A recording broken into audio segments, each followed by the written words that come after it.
ಉದಯ ಟಿವಿಯ ನಿಮ್ಮ ನೆಚ್ಚಿನ ಎಲ್ಲಾ ಧಾರಾವಾಹಿಗಳನ್ನು ಪ್ರಸಾರವಾದ ತಕ್ಷಣವೇ ಫ್ರೀಯಾಗಿ ನೋಡಿ ಸನ್ ನೆಕ್ಸ್ಟ್ ಆಪ್ನಲ್ಲಿ.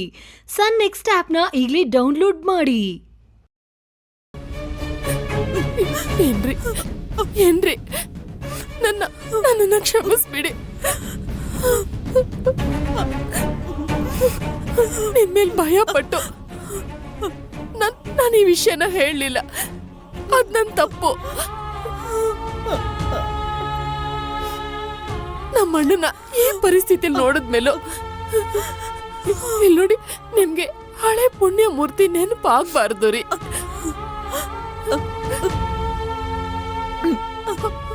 ಹಾಗಂತ ನಿಮ್ಮನ್ನ ನಾನು ಯಾಮಾರಿಸಿಲ್ಲ ರೀ. ನಿಮಗ್ ಗೊತ್ತಿಲ್ಲದೆ ಅವ್ರನ್ನ ಬಚ್ಚಿಟ್ಟು ಔಷಧಿ ಕೊಡಿಸ್ತಾ ಇದ್ವಿ. ನೀವು ತಾನೇ ಇವ್ರನ್ನ ಮನೆಗೆ ಕರ್ಕೊಂಡು ಬರೋಕ್ ಹೇಳಿದ್ದು.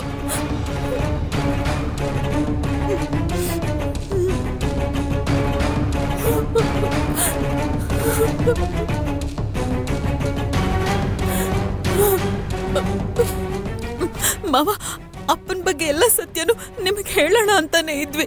ಆದ್ರೆ ನೀವು ಅಪ್ಪನ ಕೊಂದೇ ಬಿಡ್ತೀರೋ ಅನ್ನೋ ಭಯಕ್ಕೆ ಏನು ಹೇಳಲಿಲ್ಲ, ಮಾಡ್ಬಿಟ್ವಿ. ಮೊದ್ಲು ಆಳೋದು ನಿಲ್ಸು. ಅದಕ್ಕೆ ನೀವೇನ್ ಹೇಳಿದ್ರಿ? ನನ್ ಗಂಡನಂಗ್ ನನ್ ಬಗ್ಗೆ ಗೊತ್ತು ಅಂತ. ಇಷ್ಟು ದಿನ ನಾಟಕ ಆಡಿ ನಮ್ಮ ಅಣ್ಣನ್ಗೆ ಮೋಸ ಮಾಡಿದ್ದು ಅಲ್ದೆ ನೀವು ಮಾತಾಡಕ್ ಬಂದಿದ್ದೀರಾ? ಅಣ್ಣ ಬೇಡ ಅಣ್ಣ, ಇವ್ರು ಯಾರನ್ನು ಕ್ಷಮಿಸ್ಬೇಡ. ನಮ್ ಜೊತೆ ಹುಟ್ಟದವಣ್ಣ ಕೊಂದು ಭೂಮಿಲಿ ಹೂತಾಕಿದ್ ಕುಟುಂಬ ಅಣ್ಣ. ಇವ್ರ ಎಲ್ರನ್ನು ಪೂರ್ತಿಯಾಗಿ ಮನೆಯಿಂದ ಹೊರಗೆ ಹಾಕಿ ಇವ್ರನ್ನ ಹಾಗೆ ಬಿಟ್ರು ಕ್ಷಮಿಸಿದ್ರು ಜಾನಕಿ ಅಕ್ಕ ಆತ್ಮ ಖಂಡಿತ ನಮ್ಮನ್ನ ಕ್ಷಮಿಸಲ್ಲ ಅಣ್ಣ. ಇವಾಗ ನೀವ್ ಹೊರಗ್ ಕಳಿಸ್ತೀರಾ ಇಲ್ಲ ನಾನ್ ಹೊರಗ್ ಕಳಿಸ್ಲಾ? ಏನಣ್ಣ ನೋಡ್ತಾ ಇದ್ದೀರಾ? ನಿಮ್ ಮನಸ್ಸಾಕ್ಷಿ ಒಪ್ತಾ ಇಲ್ವಾ ಭಾರತಿನ ಮನೆಯಿಂದ ಹೊರಗ್ ಹಾಕಕ್ಕೆ? ಸರಿ, ನೀವ್ ಕಳ್ಸಿಲ್ಲ ಅಂದ್ರೆ ಏನು? ನಾನ್ ಕಳಿಸ್ತೀನಿ. ಹೋಗೆ ಹೊರಗೆ. ಇನ್ನೊಂದ್ಸಲ ಭಾರತಿ ಮೇಲೆ ಕೈ ಇಟ್ರೆ ಅತ್ತೆ ಅನ್ನೋದ್ನು ಏನೋ ಮಾಡ್ತೀಯಾ? ನನ್ ಮನುಷ್ಯನೇ ಆಗಿರೋದಿಲ್ಲ. ಏನ್ ತಪ್ಪು ಮಾಡಿದಾಳೆ ನನ್ ಭಾರತಿ? ನೀವು ಅಣ್ಣ ತಂಗಿ ಪ್ರೀತಿ ಅಂತ ಮಾತಾಡ್ತಿರಲ್ಲ, ಅದೇ ರೀತಿ ಇವಳು ಕೂಡ ಇವಳು ಹೆತ್ತ ತಂದೆ ಜೊತೆ ಮಾತಾಡೋದ್ರಲ್ಲಿ ತಪ್ಪೇನಿದೆ? ಪುಣ್ಯಮೂರ್ತಿ ಮಾಮ ಯಾವಾಗ ಗೊತ್ತಿಲ್ಲದೆ ಮಾಡಿ ತಪ್ಪಿಗೆ ಈಗ ನೀವು ಶಿಕ್ಷೆ ಕೊಡ್ಬೇಕು ಅಂತಿದ್ದೀರಾ? ಭಾರತಿಗೆ ಗಂಡ, ನನ್ನ ಮಾಮನ್ಗೆ ಅಳಿಯ, ನನಗೂ ಶಿಕ್ಷೆ ಕೊಡಿ. ಕೊಡ್ತೀರಾ?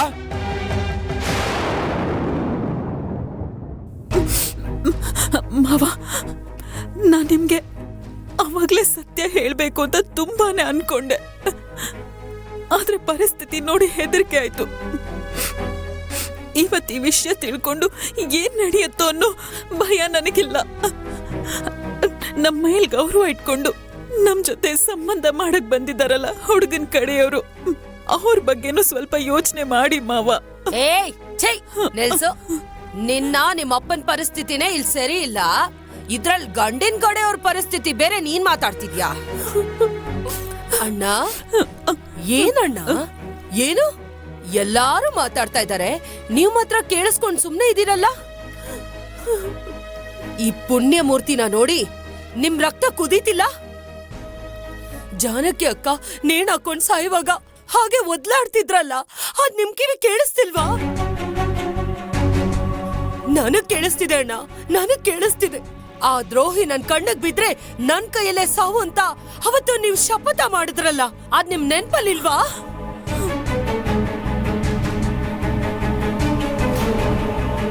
ಮಾವ, ಕೋಮಲ ಚಿಕ್ಕಮ್ಮ ಹೇಳೋದೇ ನ್ಯಾಯ ಮಾವ.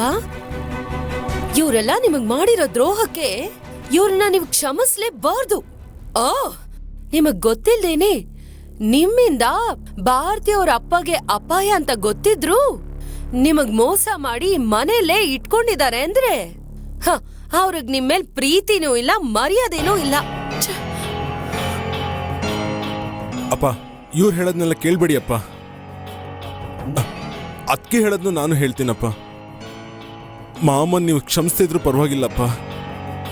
ಅವ್ರಿಗೆ ನೀವು ಶಿಕ್ಷೆ ಕೊಡ್ಲಿಲ್ಲ ಅಂದ್ರೆ ಅದು ನಿಮ್ ಜೀವ ಕಾಪಾಡಿರೋ ಭಾರತಿ ಅತ್ತಿಗೆಗೆ ನೀವು ಮಾಡೋ ಕೃತಜ್ಞತೆ ಕಣಪ್ಪ. ತನ್ನ ಜೀವ ಕೊಟ್ಟ ಅತ್ತಿಗೆಗೋಸ್ಕರ ಅವ್ರ ಹೆತ್ತ ಅಪ್ಪನ ಕ್ಷಮಿಸ್ತಾ ಇರ್ತೀರಪ್ಪ. ಪ್ಲೀಸ್ ಅಪ್ಪ.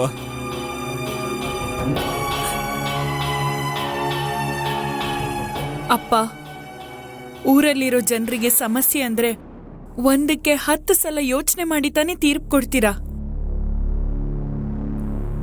ದಯವಿಟ್ಟು ತಪ್ಪಾದ ನಿರ್ಧಾರ ಮಾಡಿ ತೀರ್ಪು ಕೊಡ್ಬೇಡಿ ಅಪ್ಪ. ನಿಮ್ಮನ್ ಬೇಡ್ಕೋತೀನಿ ಅಪ್ಪ. ಇದುವರೆಗೂ ಅದ್ ಮಾಡಿ ಅಂತ ನಾನು ಯಾವತ್ತೂ ಕೇಳೇ ಇಲ್ಲ ಬಾವಾ. ನೀವ್ ಏನೇ ಹೇಳಿದ್ರು ನಾನು ಎಲ್ಲದಕ್ಕೂ ತಲೆ ಅಲ್ಲಾಡಿಸ್ತಾನೆ ಇರ್ತಿದ್ದೆ. ನಿಮ್ಗೆ ನಿಮ್ ತಂಗಿ ಮೇಲಿರೋ ಪ್ರೀತಿ ತರನೇ ಬಾವಾ ನನಗೂ ನಮ್ಮ ಅಕ್ಕಗೂ ನಮ್ಮ ಅಣ್ಣನ ಮೇಲೆ ಪ್ರೀತಿ ಇರೋದು. ಇದು ತಪ್ಪಾ ಬಾವಾ? ಹೇಳಿ. ಕೋಮಲ ಅತ್ಗೆ ಹೇಳಿದ್ದೆ ನಿಮಗ್ ಸರಿ ಅನ್ಸಿದ್ರೆ ಅದಕ್ಕೆ ನಾನು ತಲೆ ಅಲ್ಲಾಡ್ಸಲ್ಲ ಬಾವಾ. ನಿಮ್ಗೆ ನಿಮ್ ಸತ್ತೋಗಿರೋ ತಂಗಿ ಮುಖ್ಯ ಆದ್ರೆ ನಮ್ಗೆ ಜೀವಂತವಾಗಿರೋ ನಮ್ಮ ಅಣ್ಣ ಮುಖ್ಯ. ನನ್ ಪ್ರಾಣ ಹೋದ್ಮೇಲೆ ನಮ್ಮ ಅಣ್ಣನ ಪ್ರಾಣ ಹೋಗೋದು.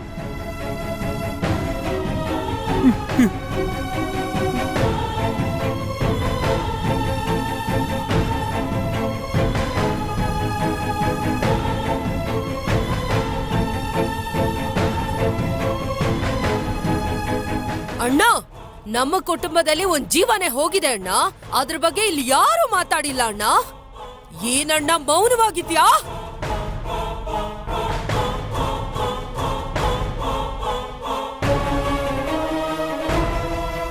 ರಾಗಿಣಿ, ಮಾವ, ಅವನ್ನ ನನ್ನ ಮುಂದೆ ಕರ್ಕೊಂಡ್ ಬಾ. ಈ ಕಡೆ ಬನ್ನಿ. ಹೋಗಿ ಮಾವ ಹತ್ರ ಹೋಗಿ. ಹೋಗಿ.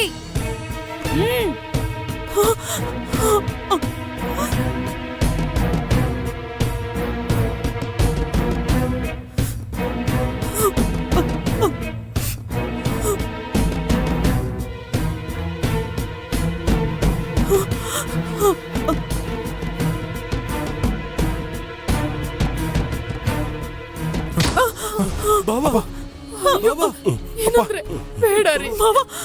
ಅಪ್ಪ.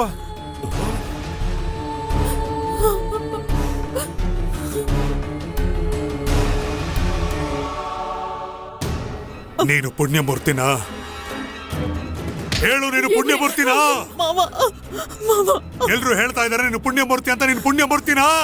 ಕೇಳ್ತಾ ಇದ್ದೀನಲ್ವಾ, ಹೇಳು ಪುಣ್ಯಮೂರ್ತಿನಾ? ಸಮಾಧಾನ ಮಾಡ್ಕೊಳ್ಳಿ ಮಾವ. ಹೇಳು. ಮಾವ, ಅಯ್ಯೋ,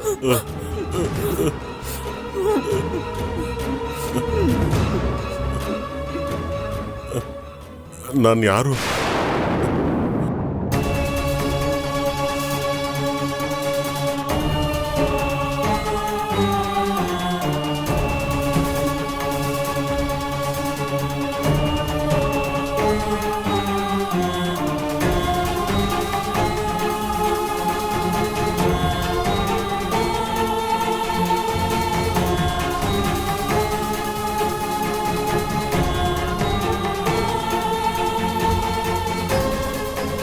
ನಾನು ಯಾರು ಅಂತ ನನಗೆ ಗೊತ್ತಿಲ್ಲ.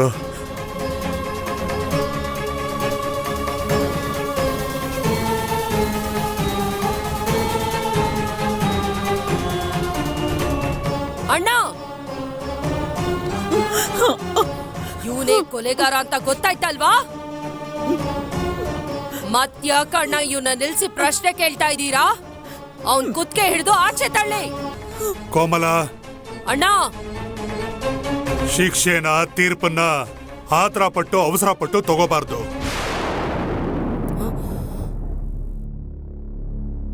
ನೀನು ಸೇಡ್ ತೀರ್ಸ್ಕೋಬೇಕು ಅನ್ಕೊಂಡಿದ್ಯಾ? ನಾನು ಇವನು ಮಾಡಿರೋ ತಪ್ಪಿಗೆ ಶಿಕ್ಷೆ ಕೊಡ್ಬೇಕು ಅನ್ಕೊಂಡಿದ್ದೀನಿ.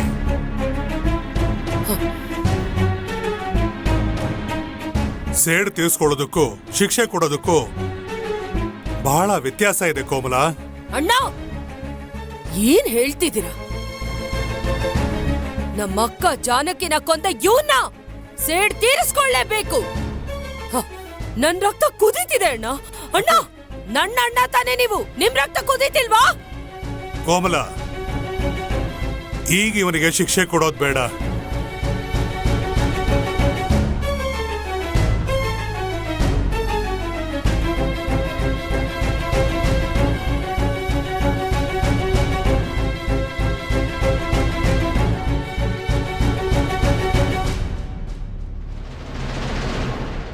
ಈಗ ಇವನಿಗೆ ಶಿಕ್ಷೆ ಕೊಡಬಾರ್ದು.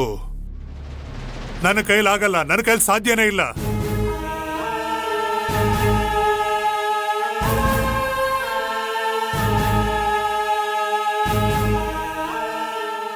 ಏನು ನೋಡ್ತಾ ಇದೀಯಾ? ಅದೇನಂದ್ರೆ ಇವನಿಗೆ ಪುಣ್ಯಮೂರ್ತಿ ಅಂತ ಅವನಿಗೆ ಗೊತ್ತಿಲ್ಲ. ಹಾಗಿರುವಾಗ ಏನು ಗೊತ್ತಿಲ್ದಿರೋ ಇವನ್ನ ಶಿಕ್ಷಿಸೋದು ಸತ್ತ ಹಾವಿಗೆ ಒಡೆದ ಹಾಗೆ.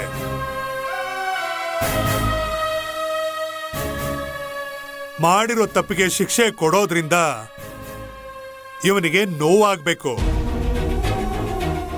ಇವನು ಮಾಡಿರೋ ತಪ್ಪಿಗೆ ಪ್ರಾಯಶ್ಚಿತ್ತ ಆಗ್ಬೇಕು. ಏನೋ ಗೊತ್ತಿಲ್ದಿರೋ ಏನೋ ಅರಿದಿರೋ ಇರೋಂಥ ಪರಿಸ್ಥಿತಿಲಿ ಇವನ್ನ ಶಿಕ್ಷಿಸೋದ್ರಿಂದ ಏನೂ ಪ್ರಯೋಜನ ಇಲ್ಲ.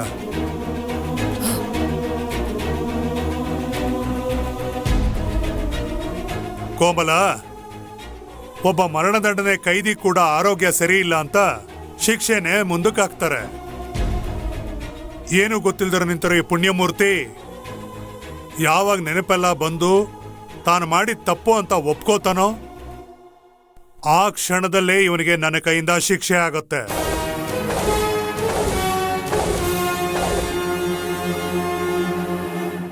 ತುಂಬಾ ಚೆನ್ನಾಗಿದೆ ಅಣ್ಣ. ನಿಮ್ಮ ನೀತಿ, ನ್ಯಾಯ, ಧರ್ಮ. ಹ. ಹ, ಸರಿ, ಅವನಿಗೆ ಪ್ರಜ್ಞೆ ಅನ್ನೋದು ಯಾವಾಗ ಬರುತ್ತೋ ಆವಾಗ ನೀವು ಶಿಕ್ಷೆ ಕೊಡಿ. ಆದ್ರೆ ಇವನೇ ಪುಣ್ಯಮೂರ್ತಿ ಅಂತ ಗೊತ್ತಾಗೋಯ್ತಲ್ಲ, ಹಾಗಿದ್ದಾಗ ಯಾಕೆ ಅವನಿ ಮನೇಲಿ ಇರ್ಬೇಕು? ಇನ್ನೊಂದ್ ನಿಮಿಷ ಕೂಡ ಅವನಿ ಮನೇಲಿ ಇರ್ಬಾರ್ದು. ಅದ್ಗೆ ಯಾಕದ್ಗೆ ಈ ತರ? ಈ ಕೊಲೆಗಾರ ನಮ್ಮನೇಲಿ ಇರಬಾರ್ದು. ಇವನ್ ಮಾತ್ರ ಅಲ್ಲ, ಇವನ್ ಜೊತೆ ಸೇರಿ ಇವನ್ನ ಬಚ್ಚಿಟ್ರಲ್ಲ ಎಲ್ಲರೂ, ಯಾರು ಇರಬಾರ್ದು.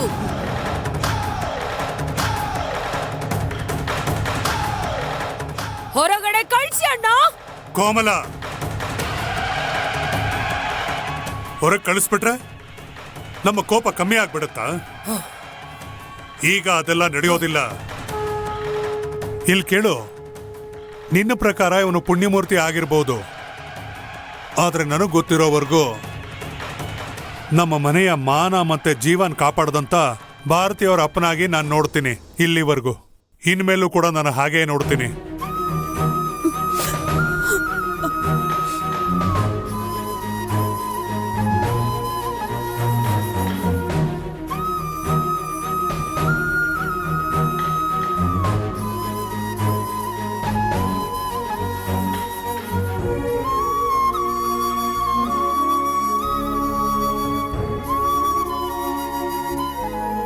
ಏನು ಗೊತ್ತಿಲ್ದರೋನ್ನ ಆಚೆ ಕಳಿಸಿ ಏನು ಪ್ರಯೋಜನ?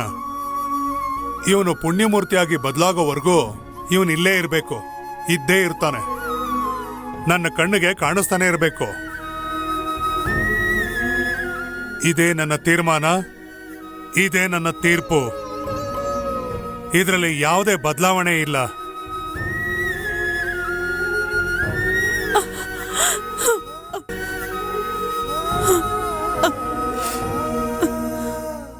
ನೀವ್ ಬೇಕಿದ್ರೆ ಈ ದ್ರೋಹಿನ ಒಪ್ಕೋಬಹುದು, ನಾನ್ ಕ್ಷಮಿಸೋದಿಲ್ಲ. ಭಾರತಿ ಪ್ರೀತಿ ನಿಮ್ ಕಣ್ಣನ್ನ ಮುಚ್ಚಿರ್ಬೋದು, ಆದ್ರೆ ನನ್ನಿಂದ ಕ್ಷಮಿಸಕ್ಕಾಗಲ್ಲ. ಕೋಮಲ, ಭಾರತಿ ನನ್ನ ಕಣ್ಣನ್ನು ಮುಚ್ಚಿಲ್ಲ. ಭಾರತಿ ನನ್ನ ಮೇಲೆ ಇಟ್ಟಿರೋ ಪ್ರೀತಿನೇ ನನ್ನ ಕಣ್ಣನ್ನು ಮುಚ್ಚಿದೆ. ನನ್ನ ಹತ್ರ ಭಾರತಿ ಸತ್ಯನ ಮುಚ್ಚಿಟ್ಟಿದ್ದಾಳೆ ಅಂತ ಹೇಳ್ತಿದ್ಯಲ್ಲ, ಭಾರತಿ ಎಲ್ಲಾ ಸತ್ಯಗಳನ್ನು ಲೆಟ್ರಲ್ಲಿ ಬರೆದು ನನ್ನ ಕೈಲಿ ಕೊಟ್ಲು. ಅದನ್ನ ನಾನು ಓದ್ಲಿಲ್ಲ. ಆದ್ರೆ ಈಗ ಇವ್ರು ಹೇಳದ್ಮೇಲೆ ನನಗೆ ಗೊತ್ತಾಗಿದ್ದು. ಆಗ್ಲೇ ನನಗೆ ಸತ್ಯ ಗೊತ್ತಾಗೋಯ್ತು. ನೀನು ತಿಳ್ಕೊಂಡ್ರೆ ನಿನಗೆ ಅವಳ ಮೇಲೆ ಕೋಪ ಬರೋದಿಲ್ಲ. ಅಣ್ಣ, ನೀವಿವಾಗ ಜಾನಕಿಗೂ ನನಗೂ ಅಣ್ಣನಾಗ್ ಮಾತಾಡ್ತಿಲ್ಲ, ಎಲ್ಲಿ ನಿಂತಿದ್ದಾಳಲ್ಲ ಇವಳಿಗೆ ಮಾವನ ಹಾಗೆ ಮಾತಾಡ್ತಿದ್ದೀರಾ. ನಿಮ್ ಹೆಂಡತಿಗೆ ಗಂಡನ್ ತರ ಮಾತಾಡ್ತಿದ್ದೀರಾ. ಹೋಯ್ತು ಹೋಯ್ತು, ಎಲ್ಲ ಹೋಯ್ತು. ಅನ್ಕೊಂಡಿದ್ ನಡೀತಾ ನಮ್ಮ ಅಣ್ಣನ್ ಮನ್ಸನ್ನ ಬದಲಾಯಿಸ್ಬಿಟ್ರಲ್ಲ. ಇಬ್ರು ಮೊಸಳೆ ಕಣ್ಣೀರ್ ಹಾಕಿ ಹಾಕಿ ನಮ್ಮ ಅಣ್ಣನ್ ಮನ್ಸನ್ನೇ ಬದಲಾಯಿಸ್ಬಿಟ್ರಲ್ಲ.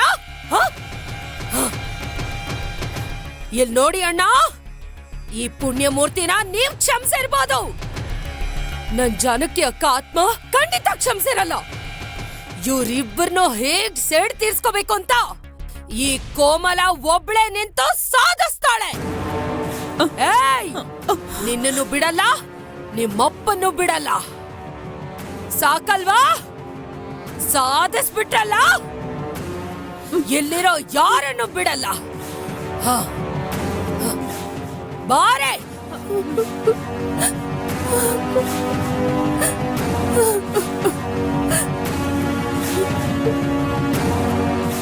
ಏನ್ರಿ ಇವಾಗ ನನಗ್ ಜೀವ ಬಂತು ರೀ. ನನ್ನಿಂದ ಇದನ್ನ ನಂಬೋಕೆ ಆಗ್ತಿಲ್ಲ ರೀ. ಎಲ್ಲ ಕನ್ಸಿನ ತರ ಇದೆ. ನಾನು ಭಾರತಿನೂ ಇಷ್ಟು ದಿನದವರೆಗೂ ನಮ್ ಜೀವನ ಕೈಯಲ್ಲಿ ಹಿಡ್ಕೊಂಡಿದ್ವಿ ರೀ. ನಾನ್ ನಂಬಿರೋ ದೇವ್ರು ನಿಮ್ ನಾಲ್ಗೆ ಮೇಲೆ ಬಂದು ಈ ರೀತಿ ಮಾತಾಡ್ಸಿದ್ದಾರೆ.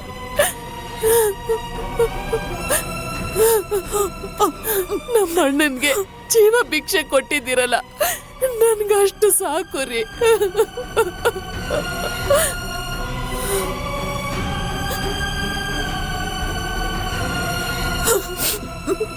ಮಾವ, ನಾನ್ ನಿಮ್ ಮೇಲೆ, ಈ ಕುಟುಂಬದ ಮೇಲೆ ಬೆಟ್ಟದಷ್ಟು ಇಟ್ಕೊಂಡಿದ್ದ ಪ್ರೀತಿ ವ್ಯರ್ಥ ಆಗ್ಲಿಲ್ಲ. ಅದೇ ಇವಾಗ್ಲೂ ನನ್ನ ಅಪ್ಪನ ಕಾಪಾಡಿರೋದು.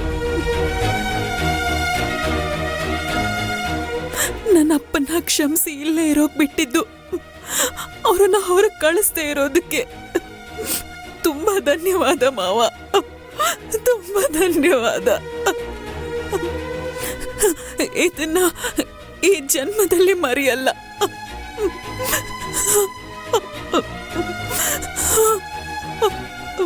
ತುಂಬಾ ಥ್ಯಾಂಕ್ ಯು.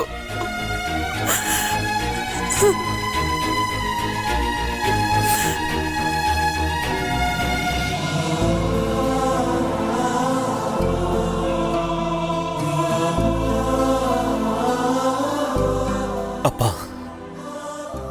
ಒಬ್ಬ ಬುದ್ಧಿ ಭ್ರಮಣಿಯಾಗಿರೋರ್ಗೆ ನೀವು ಶಿಕ್ಷೆ ಕೊಡಬಾರ್ದು ಅಂತ ತಗೊಂಡಿರೋ ನಿರ್ಧಾರ ನಿಮ್ಮ ದೊಡ್ಡ ಗುಣನ ಎತ್ತೋರ್ಸುತ್ತೆ ಅಪ್ಪ.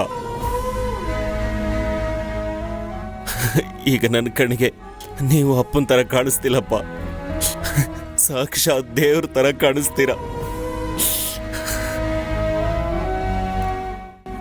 ಈ ಜನ್ಮ ಮಾತ್ರ ಅಲ್ಲಪ್ಪ, ಎಷ್ಟು ಜನ್ಮ ಎತ್ತಿದ್ರು ನಾನು ನಿಮ್ಮ ಮಗನಾಗ ಹುಟ್ಟಬೇಕು.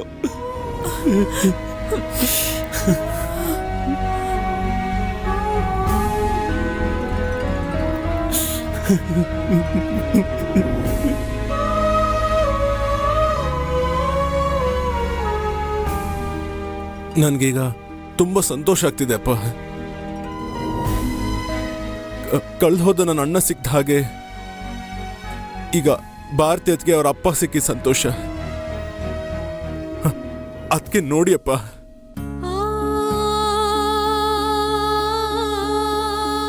ನನ್ನ ಹೆಂಡತಿ ರಾಗಿಣಿ ಅವ್ರನ್ನ ಹಿಡ್ಕೊಡ್ಬೇಕು ಅಂತ ಹೇಳಿ ಅದಕ್ಕೇನು ಅವ್ರ ಅಪ್ಪನೂ ಆಚೆ ಕಳಿಸ್ಬೇಕು ಅಂತಿದ್ಲು.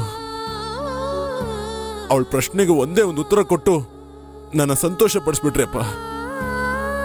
ಅಪ್ಪ, ನಿಜವಾಗ್ಲೂ ನಿಮ್ ಬಗ್ಗೆ ತುಂಬಾ ಗೌರವ ಆಗುತ್ತೆ ಅಪ್ಪ. ನಿಮ್ ಮಗ್ನಾಗ ಹುಟ್ಟಿದ್ಕೆ ನಾನು ತುಂಬಾನೇ ಸಂತೋಷ ಪಡ್ತೀನಪ್ಪ.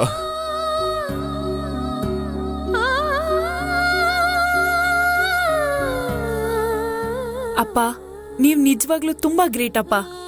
ನಿಮ್ ಮಗ್ಳಾಗ್ ಹುಟ್ಟಿದಕ್ಕೆ ನಾನ್ ತುಂಬಾ ಖುಷಿ ಪಡ್ತೀನಿ. ಇಲ್ಲಮ್ಮ, ನಿಮ್ಮಂತ ಮಕ್ಕಳನ್ನ ಪಡೆದಿದ್ದಕ್ಕೆ, ಭಾರತಿ ಸೊಸೆ ಆಗಿ ಬಂದಿರೋದಕ್ಕೆ ನಾನ್ ತುಂಬಾ ಸಂತೋಷ ಪಡ್ಬೇಕಮ್ಮ, ಹೆಮ್ಮೆ ಪಡ್ಬೇಕು.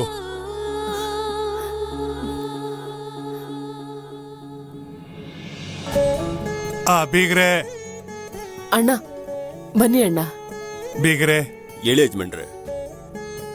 ನಮ್ಮ ಕುಟುಂಬದಲ್ಲಿ ಬಹಳ ಸಮಸ್ಯೆಗಳಾಗ್ಬಿಟ್ಟಿತ್ತು.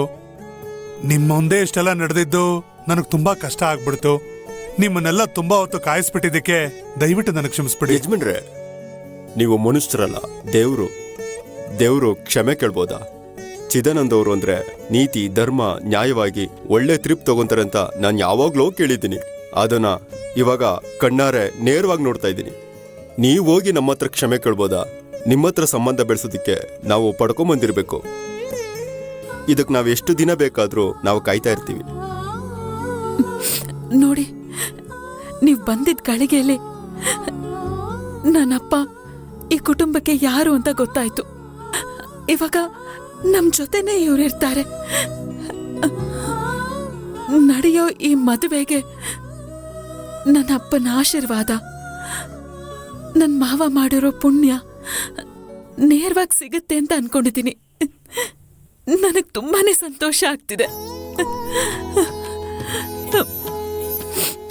ರಾಗಿಣಿ, ನಿನ್ನಿಂದನೇ ಇಷ್ಟೊಂದು ಸಮಸ್ಯೆಗಳಾಗಿದ್ದು. ಇಲ್ಲಿ ನೋಡು, ಇವತ್ತು ನಿನ್ ಮಗು ಬರ್ತಡೆ. ಆ ಪ್ರೀತಿ ನಿನ್ಗಿಲ್ವೇ ಇಲ್ವಾ? ಅಲ್ಲಿ ನೋಡು, ಬೀಗ್ರು ಮನೆಯವರೆಲ್ಲ ವೆಯ್ಟ್ ಮಾಡ್ತಿದ್ದಾರೆ. ಹೋಗಿ ಬೇಗ ಮಗುನ ರೆಡಿ ಮಾಡಿ ಕರ್ಕೊಂಡ್ ಬಾ. ಆಗ್ಬೇಕಾಗಿರೋ ಕೆಲ್ಸ ನೋಡು.